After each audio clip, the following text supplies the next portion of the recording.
For years, Mia lived two lives. One was quiet. The other was forged in mountain silence by a legend they called Ghost. She never asked for power. But when chaos struck, she had only one chance to save them all, an impossible distance, one perfect shot, and the secret training that changed the world. You won't believe how it happened. Mia Watson hated the noise. The yelling was a constant static in her life. Her parents' divorce wasn't just messy, it was loud. It left the house feeling hollowed out. Her father packed his suitcase and vanished. He left behind a crushing debt and a feeling of sharp abandonment. Her mother dealt with the silence by filling it with something louder, alcohol. Mia moved through the house like a ghost. She clutched her backpack. It was a dark, heavy knot of fabric and worry. She asked to go to Montana, to her grandmother Elellaner. It was meant to be a summer escape. A few months of quiet. It quickly became permanent. Her mother agreed, too tired to argue. Mia felt a heavy relief, but it was mixed with a deeper guilt. She was running away. Elellaner's home was different. It stood against a wall of towering pines. The mountains rose up silent and dark. Here the only sound was the wind. Mia found herself drawn to the woods. She watched deer graze at dawn. Her breathing slowed. The constant knot in her stomach began to loosen, centimeter by slow centimeter. She carried an empty wallet in her back pocket. It was a reminder of the complete financial and emotional void her family had become, a symbol of everything that had been spent and lost. Elellaner watched her. The older woman rarely spoke of her past. She deflected questions with a gentle smile and a plate of warm cookies. The small town of Millbrook knew her as the quiet baker. They didn't know she had spent 2 decades in uniform. They didn't know about the pressure, or the deadly precise accuracy. Elellaner was a legend in certain circles, one of the few female snipers, a woman who earned respect with cold, unwavering composure. One morning, Elellaner found Mia on the back porch. Mia hadn't moved for almost an hour. She was tracking the deer with her eyes. Her focus was absolute. Her breathing was controlled, a steady, low rhythm. Elellaner recognized the state. It was a familiar, patient concentration, a rare, natural stillness she had only seen in elite soldiers. Elellaner made a decision. It was a pivot point, a quiet commitment that would change everything. "Mia," Elellaner said softly. Her voice did not startle the deer. "Would you like to learn how to find control?" Mia turned, her eyes wary. She was suspicious of promises now. Most adults were unreliable, but Elellaner's weathered face held something different. It was serious. It was kind. Elellaner went inside. She returned with a long, canvas-wrapped bundle. She sat on the porch swing. Carefully, she unwrapped the canvas. Mia's eyes widened. It was not a casual hunting rifle. This was something sophisticated. It was sleek, black, and perfectly maintained. Precision craftsmanship shone on the metal. "This was my service rifle," Elellaner explained. Her voice was steady, carrying the weight of memory. "I haven't touched it in 15 years, but I think it's time." She looked straight at Mia. Her expression was grave. "What I will teach you is not just about shooting." Elellaner continued. "It is about discipline. It is about patience. It is about finding stillness when the world is chaotic. It is about control." Mia felt a strange pull, the first spark of genuine interest in months. She did not understand the gravity of the weapon. She only understood the offer. Control. She simply nodded. Elellaner smiled. She stood up, cradling the rifle with easy, practiced grace. "Good," she said. "We start tomorrow. Dawn. We wear comfortable clothes and we bring water." Mia lay in bed that night. She stared at the dim ceiling. She had no way of knowing the skills Elellaner possessed. She did not know her grandmother was a decorated marksman. The next few months would transform her. She was a lost teenager now. She would become a formidable force later. The knowledge settled over her. This was not a game. It was a commitment. She had nothing else left to focus on. Her life was defined by the sudden, painful end of her childhood. Now she was starting something new. Something serious, something secret. She closed her eyes. The mountain air was cold on the window pane. Tomorrow she would walk into the woods. She would meet her grandmother not as a baker, but as a teacher. The thought was terrifying. It was also exhilarating. Elellaner was preparing the equipment in the kitchen below. The clicking sounds were precise and methodical. Elellaner was ready to pass on a lethal legacy. Mia knew she was ready to receive it. But as the clock ticked closer to dawn, a single sharp realization struck her. The training would not be easy. It would demand everything. She had committed to a secret that could never be revealed to the outside world. What if her grandmother's past was not just a simple service record, but a dangerous life she had only paused? The alarm clock never went off. Mia woke at 5 a.m. anyway. Her body knew the time. The excitement was a low hum in her chest. She pulled on thick jeans and an old sweater. She grabbed her water bottle. Elellaner was already on the porch. 2 steaming mugs sat on the railing. "Punctuality is the first lesson," Elellaner said. Her voice held quiet approval. "Being late can mean catastrophe." They walked deeper into the woods. It was a silent trail. Pines rose up like silent sentinels. The air was sharp and cold. After 20 minutes, they reached a clearing. It was perfectly concealed. From here, they had a clear view across a wide valley. Elellaner unpacked her gear. It was military precise. A canvas tarp held the rifle, a spotting scope, and a thick, detailed notebook. The notebook was bound in faded olive green leather. "This is not about pulling a trigger," Elellaner explained. "Marksmanship is science, art, and meditation." The first day was only breathing. Elellaner taught Mia how to control her diaphragm, how to find the natural pause between breaths, the moment of stillness. "Your heartbeat affects everything," Elellaner explained. She placed a hand on Mia's chest. "You must work with your body's rhythm, not against it." For 2 hours they practiced breathing. No rifle, no targets. Mia found the focus calming. It quieted the anxious noise in her head. Elellaner watched. Mia's natural patience was undeniable. Next came positioning. Elellaner finally allowed Mia to hold the unloaded rifle. It was surprisingly heavy. Elellaner demonstrated the prone position. Mia's body needed to become a living tripod. Legs, core, shoulders, and arms all worked together. "Muscle memory is everything," Elellaner stated. "In a critical situation, thinking about technique is too late. It must be instinctive." Mia practiced the position hundreds of times. Her arms ached. Her clothes were stained with dirt and pine needles. But she felt focused, sharper than she had in years.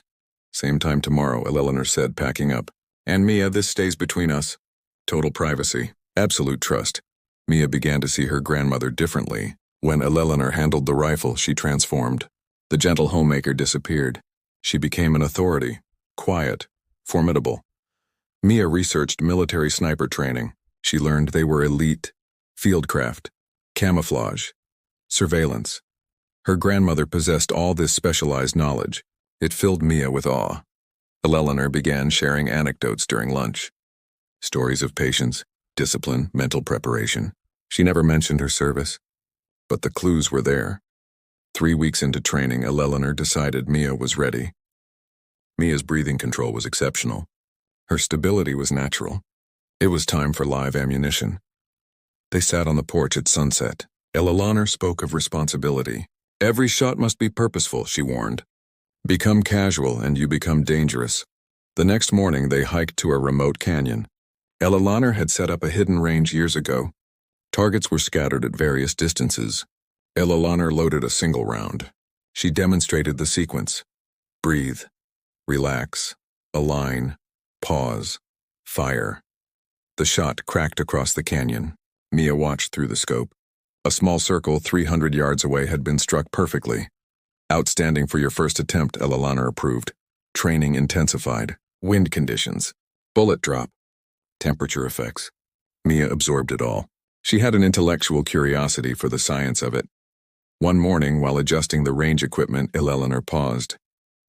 Mia noticed her grandmother's wrist. She wore an old leather-strapped watch. The face of the watch was cracked. The glass was shattered, but the minute hand was missing. It was a broken watch that showed only the hour. It looked like it had been violently stopped at 11:05. It was a small, quiet symbol of a moment frozen in time. Mia pointed to the watch. "What happened to that?" Elellaner looked at the watch. Her face hardened for a split second. A deep, cold memory flashed in her eyes. It was gone before Mia could name it. "An old piece of shrapnel," Elellaner answered, her voice suddenly flat. "A long time ago. It broke the crystal, but not the mechanism. I keep it to remind me that precision is everything." She quickly moved on to discuss a new ballistic calculation, but Mia couldn't forget the flash of pain in Elellaner's eyes. It was too raw, too real. "Shrapnel?" That was a word from a battlefield. A word that didn't belong to a pie-baking grandmother. Elellaner kept the notebook open, detailing wind correction. Mia saw a single line of text under a complex diagram of ballistics. The handwriting was different, blockier. It was a coded notation.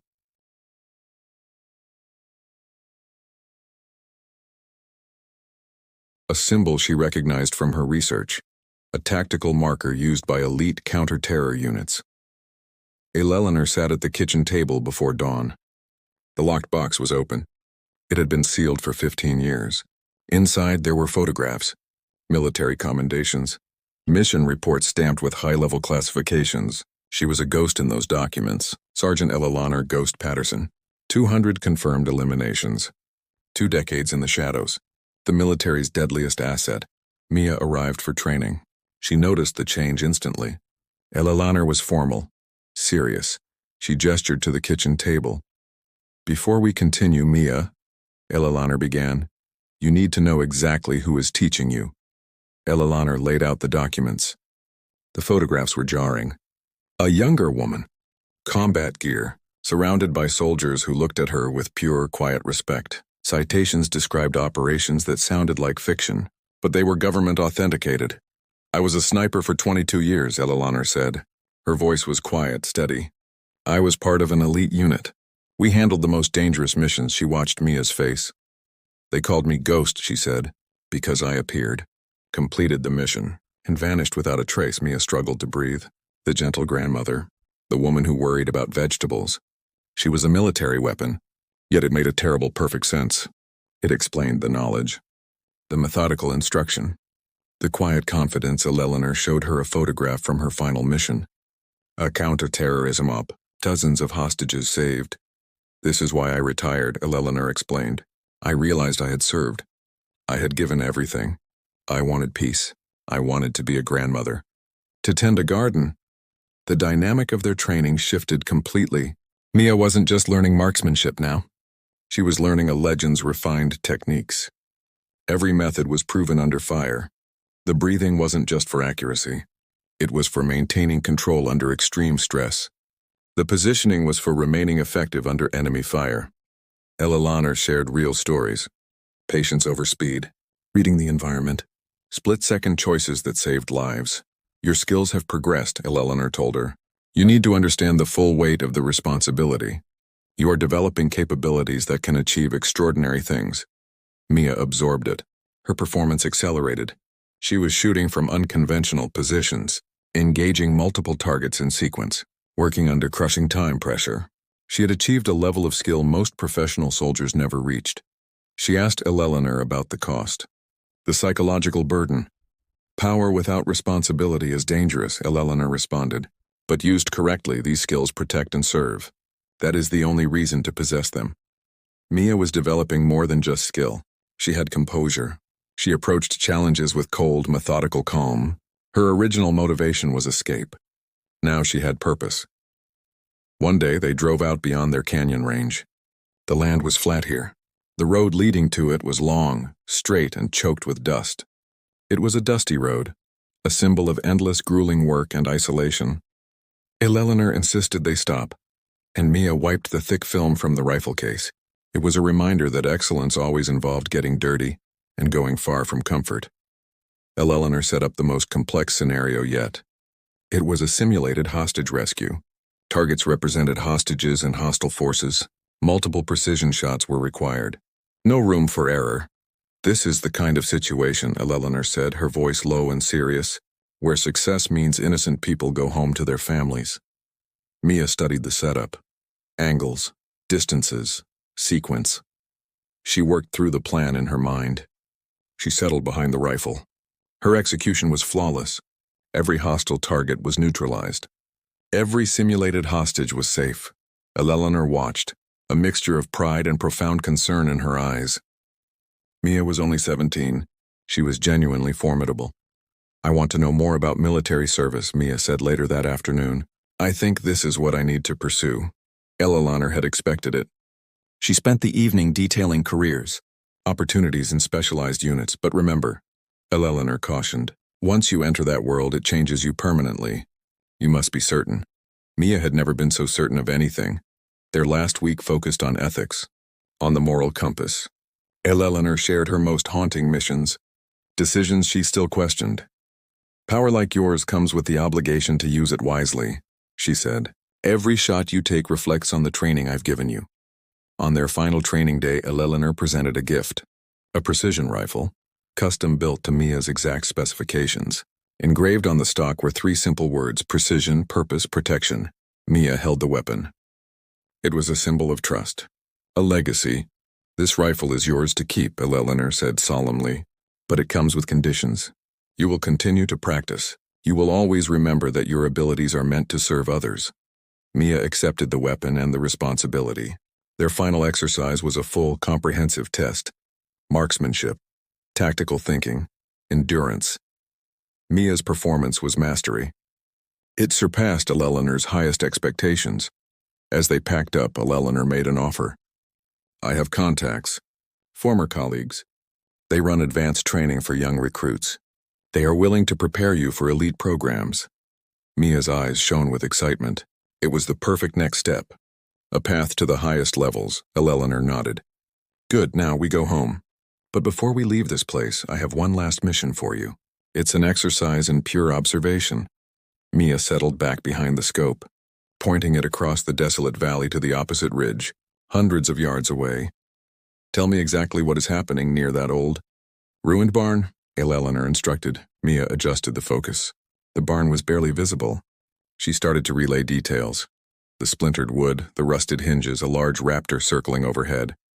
Suddenly, a loud, sharp crack echoed through the canyon. It was not their rifle. It was closer. It was a metallic sound, like a piece of heavy equipment snapping. It was immediately followed by a high-pitched, desperate cry, human and terrified. The cry was real. It ripped the quiet mountain air apart. Mia scrambled out of her prone position. Elellaner was already moving, stripping the rifle of its scope and securing it. The transition from peaceful training to immediate crisis was seamless for her. Stay low. Cover me, Elellaner commanded, her voice the flat, authoritative tone of Ghost. They moved silently through the dense pine cover toward the source of the noise. It took minutes. Every step was placed with care. Mia had learned to walk without breaking a single twig. They reached a crest overlooking a lower, rarely used logging road. Below them, a pickup truck was stuck. Its back wheel had sunk into soft ground and the axle was visibly broken. Beside the truck, a man lay clutching his leg, shouting in pain. A large, rusted steel cable, likely used for logging, had snapped under the strain. The thick cable end had whipped out and struck his leg. Mia immediately assessed the scene. Not a tactical threat, a rescue operation. Go to him. Keep him calm. I'll call it in, Elellaner said. Apply pressure, check for arterial bleed. Mia dropped the rifle case. She sprinted down the slope. She was focused. The fear was gone, replaced by the methodical instruction drilled into her brain. She reached the man. He was hysterical. It's okay, Mia said, her voice surprisingly steady. I'm trained. Stay still. She used a clean section of her sweater to apply pressure to the deep, ragged wound. She talked to him, her voice low and calm. She monitored his breathing. Elellaner called emergency services, providing GPS coordinates with military precision. By the time the ambulance arrived, the man was stable.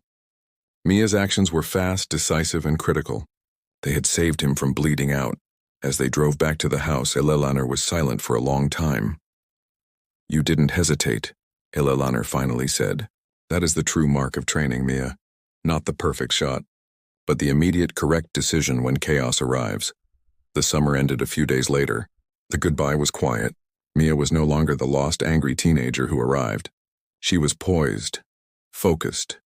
The dusty road of her uncertain future had been swept clean by a clear purpose. She returned home.